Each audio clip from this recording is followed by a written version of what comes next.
बड़ी खबर उत्तराखंड से है, जहां पर अब शाम को 4:30 बजे ही पुष्कर सिंह धामी का शपथ ग्रहण समारोह होगा। पहले ये कार्यक्रम शाम 5 बजे होना था, लेकिन देहरादून में भारी बारिश की वजह से कार्यक्रम में बदलाव किया गया है।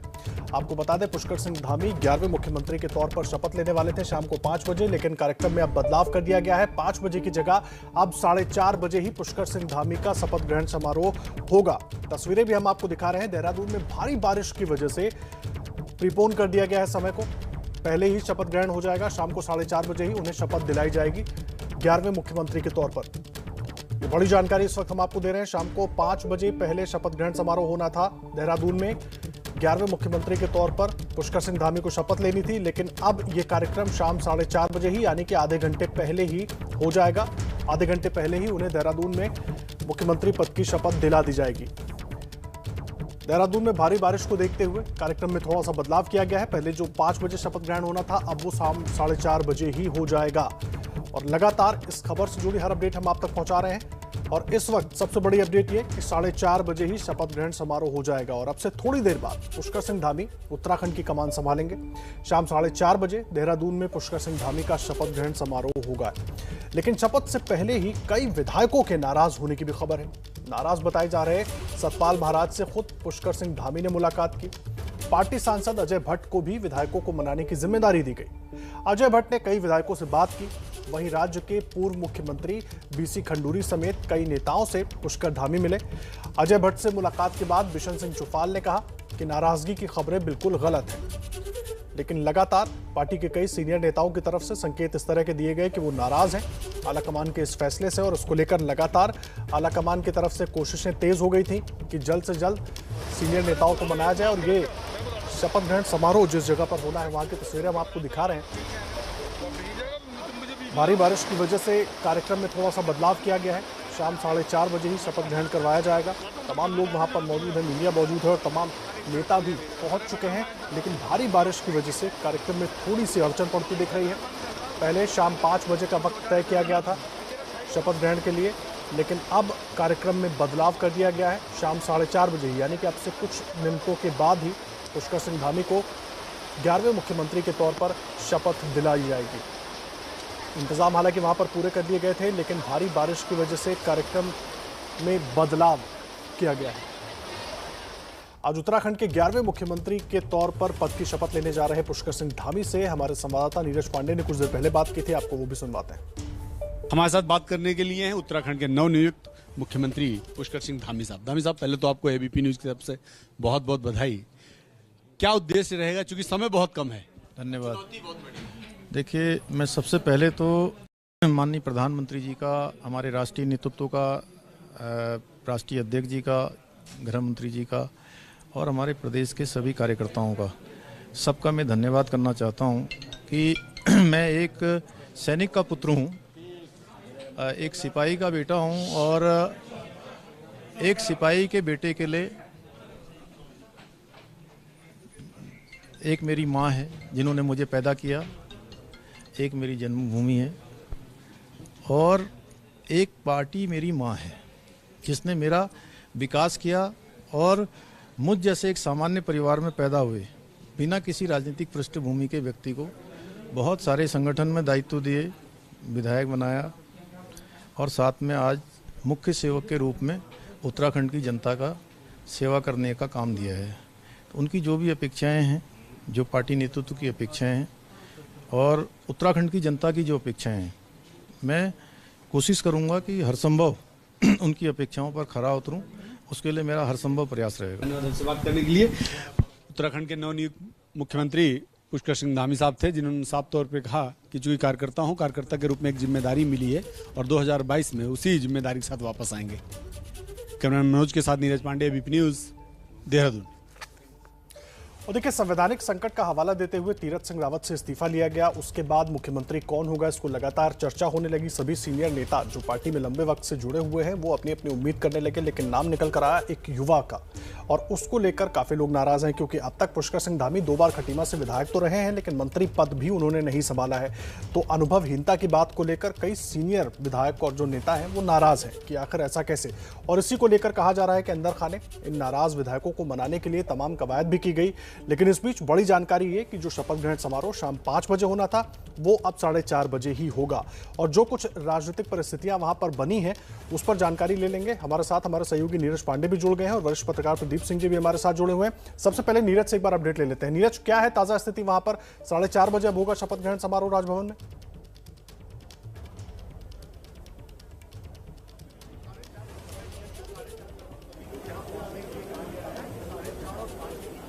पूरा कार्यक्रम आयोजित किया जाएगा। फिलहाल मैं जहां पे खड़ा हूं ये राजभवन का ही हिस्सा है और मेरे ठीक 50 मीटर बगल में ही वो मंच है जहां पे शपथ ग्रहण समारोह होगा। लेकिन चूंकि बारिश इतनी ज्यादा हो रही है कि हमें भी 2 ठिकाने बदलने पड़े। पहले मैं राजभवन के गेट के बाहर खड़ा हुआ था, अचानक बारिश शुरू हुई, मैं गाड़ी के अंदर बैठा और फिर धीरे से अंदर की तरफ जब एंट्री मिली तो मैं अंदर आ गया हूँ। अभी फिलहाल जो मैं खड़ा हूँ जहाँ पे ये राजभवन का बरामदा है और मेरे पीछे आप देख सकते हैं राजभवन का वो चिन्ह है जिस पर मैं खड़ा हूँ। अभी आप देखेंगे इस पूरी गैलरी में, मैं मनोज से कहूँगा दिखाएं, तो दरअसल यहाँ पे वो सारे मेहमान जो आज इस शपथ ग्रहण समारोह में शामिल होना था वो सब लोग यहाँ पे आए हुए हैं और बहुत सारे लोग बारिश से बचने के लिए इस बरामदे में खड़े हैं। ठीक इसके बगल में एक फंक्शन का हॉल बनाया गया है, जो टेंट लगाया गया है, बड़ा सा सेट लगाया गया, उसी में शपथ ग्रहण समारोह होगा। वहाँ भी बारिश से बचने के इंतजाम हैं, लेकिन चूंकि बारिश इतनी ज़्यादा है, भीड़ उससे भी ज़्यादा है, तो जाहिर सी बात है लोग कहीं इधर उधर, जहां मैं खड़ा हूं इसी तरह बहुत सारे लोग हैं जो बारिश से बचने का ठिकाना ढूंढ रहे हैं। लेकिन जितना तापमान नीचे गिर गया है उससे ही ज्यादा राजनीतिक तापमान उत्तराखंड का बढ़ चुका है। पूछो आदर्श, उसके पीछे रीजन सबसे बड़ा ये है कि पुष्कर सिंह धामी को लेकर भारतीय जनता पार्टी के ही कई तमाम नेताओं के अंदर आशंकाएं हैं कि साहब जूनियर आदमी को मुख्यमंत्री बना दिया गया और हम बहुत सारे सीनियर लीडर्स हैं और हमको दरकिनार किया गया। तो इसको लेकर भी सुबह से जो गहमा गहमी थी वो उत्तराखंड में देखने को मिली। तमाम नेताओं के घरों में हमने देखा, कहीं 4 नेता एक साथ बैठ रहे हैं, कहीं 5 नेता एक साथ बैठ रहे हैं, कहीं किसी को मनाने का काम चल रहा है, कहीं किसी को मनाने का काम चल रहा। तो आज सुबह से तापमान उतना बहुत काफ़ी बढ़ा हुआ था। बारिश के साथ उत्तराखंड का तापमान थोड़ा कम हुआ है, लेकिन राजनीतिक तापमान अभी कम नहीं हुआ है, उसको कम करने की कोशिश जारी है। जी आदर्श, तो क्या अभी भी वो कोशिश नीरज जारी है? यही मैं समझना चाह रहा हूं, अभी भी वो कोशिश जारी है? क्योंकि कई बार बीच में पार्टी के अलग अलग नेता सामने आए, उन्होंने कहा नहीं अब सब ठीक है, कोई नाराजगी नहीं है, लेकिन अंदर खाने इस बात को सभी मान रहे हैं कि नाराजगी है। तो क्या शपथ ग्रहण होते होते ये नाराजगी दूर हो जाएगी या अभी थोड़ा और इंतजार करना होगा? आदर्श, राजनीति में जब ये कहना शुरू हो जाए कि नहीं सब कुछ ठीक है तो समझ लेना चाहिए कि जरूर कहीं ना कहीं कुछ गड़बड़ है, क्योंकि ये दिखाने का तरीका होता है कि नहीं साहब सब कुछ ठीक है, लेकिन सही बात ये होती कि अंदर खाने ठीक नहीं होता है। वैसा ही कुछ यहाँ का भी नज़ारा है। सब लोग ये मान रहे हैं कि सब कुछ ठीक है, लेकिन सतपाल महाराज अपनी तरफ नाराज हैं, विशन सिंह अपनी तरफ नाराज हैं, दूसरे जो नेता हैं वो भी, उनको भी ऐसा लग रहा है कि साहब नहीं हमें कमतर आंका गया। तो ये एक कवायद है, नाराजगी व्यक्त राजनीति में सब लोग चाहते हैं। और जब भारतीय जनता पार्टी के नेताओं को भी ये पता है कि अगले 6 महीने बाद चुनाव होना है, 2022 में सरकार वापस आती है या नहीं आती है वो बात का विषय है, लेकिन इन 6 महीनों में तो हमें कुछ मिलेगा नहीं।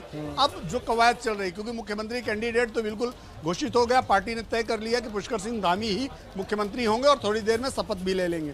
तो अब जो आजमाइश हो रही वो इस बात की हो रही है कि कम से कम नाराजगी दिखाकर किसी तरह से पार्टी में इस तरह का माहौल पैदा किया जाए ताकि उनको पोर्टफोलियो कम से कम अच्छा मिल जाए। तो ये सबसे बड़ी लड़ाई है अब पोर्टफोलियो की, कि मुख्यमंत्री कोई जो होगा वो तय हो चुका है, पार्टी ने तय कर दिया, अब मुख्यमंत्री बदला जाना नहीं और अगले चुनाव तक तो ये इसकी कोई संभावना नहीं। बिल्कुल तो ठीक कह रहे हैं। लड़ाई है वो इस बात की लड़ाई है कि किसी तरह से प्रेशर पॉलिटिक्स करके पोर्टफोलियो ले लिया जाए। प्रेशर पॉलिटिक्स पर मैं आ रहा था, अभी यही जिक्र कर रहे हैं और बहुत अहम बात है। प्रेशर पॉलिटिक्स तो हो रही है, लेकिन क्या पार्टी आला कमान के पास कोई फॉर्मूला है इससे डील करने का? अभी देखिए, भारतीय जनता पार्टी कि कई राज्यों में सरकारें हैं और भारतीय जनता पार्टी की जो टॉप लीडरशिप है उससे तो कतई आप इस बात की उम्मीद मत रखिए कि कोई आप निगोशिएट करके या प्रेशर पॉलिटिक्स करके उनसे कुछ पा सकते हैं। ऐसा तो कहीं मुझे दिखता नहीं कि नरेंद्र मोदी, अमित शाह और जेपी नड्डा जैसे जो लीडर्स हैं वो किसी के प्रेशर में आने वाले हो, ये तो मुझे कहीं दिखता नहीं। हाँ, ये जरूर है कि लीडर्स की परिस्थितियां और उनकी अपनी जो परिस्थितियां और उनकी जो क्या योग्यता है उसके आधार पर कुछ ना कुछ 19-20 किया जा सकता है। जब भी किसी राज्य में कुछ गड़बड़ होती है या इस तरह की स्थितियां पैदा होती है तो सेंट्रल लीडरशिप भी ये चाहती है कि राज्य में किसी प्रकार का कोई द्वेष ना रहे, इसके लिए कहीं ना कहीं एडजस्ट किया जाता है। तो शायद अगले 1-2 दिन बाद ऐसी कोई परिस्थिति आए कि कुछ पोर्टफोलियो चेंज हो, कुछ लोगों को और एक्स्ट्रा पोर्टफोलियो दिए जा सकते हैं या कुछ नए मंत्री भी बनाए जा सकते हैं।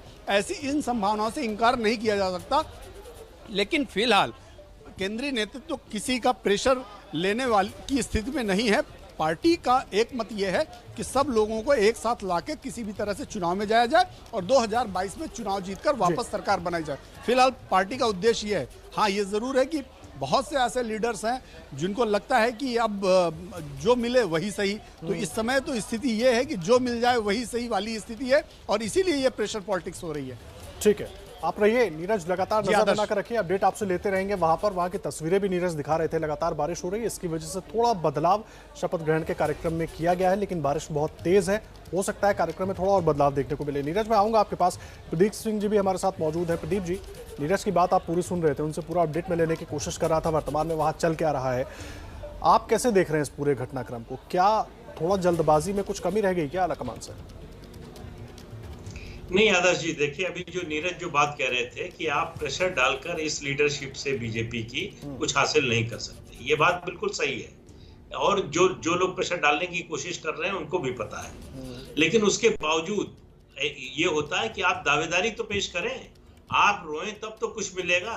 तो ये जो टेंडेंसी होती है उसी के तहत इस तरह की प्रेशर टैक्टिक्स का इस्तेमाल होता है।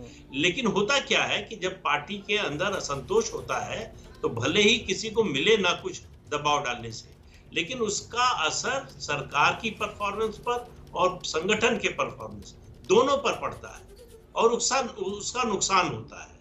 तो इसलिए जो है किसी को मिले भले नहीं, ये सही बात है कि जो सीनियर लोग हैं, खास तौर से सतपाल महाराज कई बार से उम्मीद कर रहे थे, लेकिन उनके साथ मुश्किल ये हो गई कि बड़े गलत समय में फंस गए हैं। वो कांग्रेस से आए हुए हैं, अभी कांग्रेस से आए 2 लोग, मतलब बाहर से आए 2 लोगों को बीजेपी ने बड़ा पद दिया है।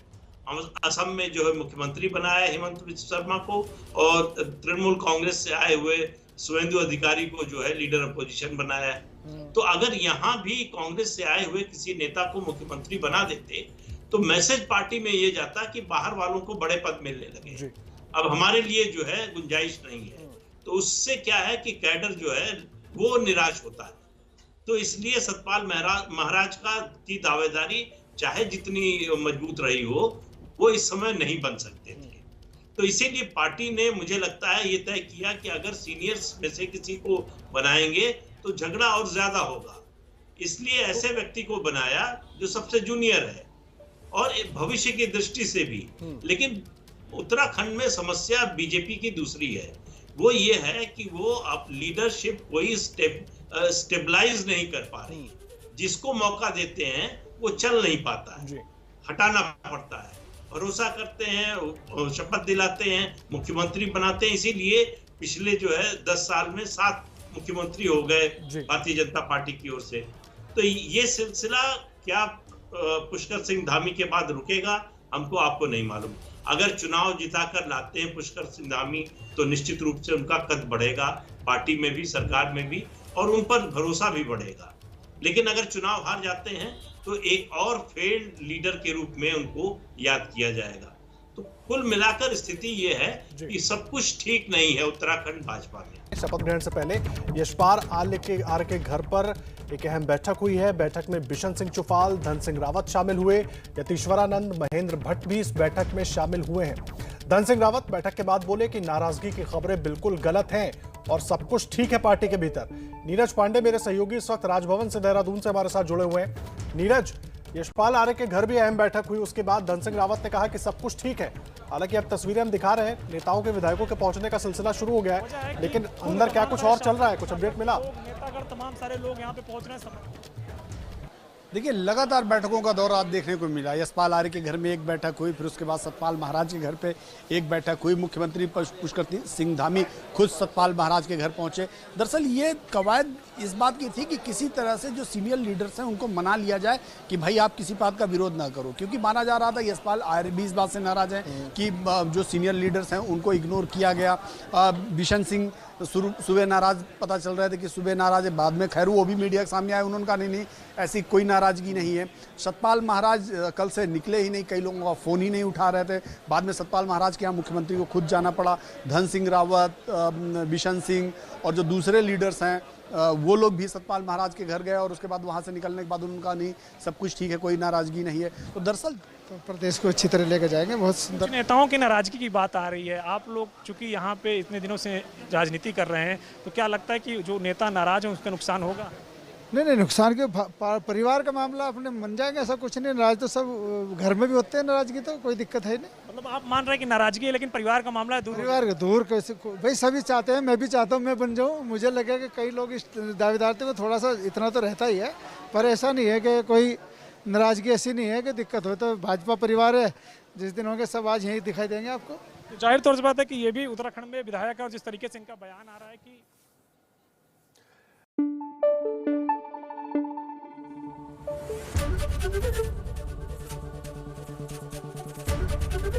एबीपी न्यूज आपको रखे आगे।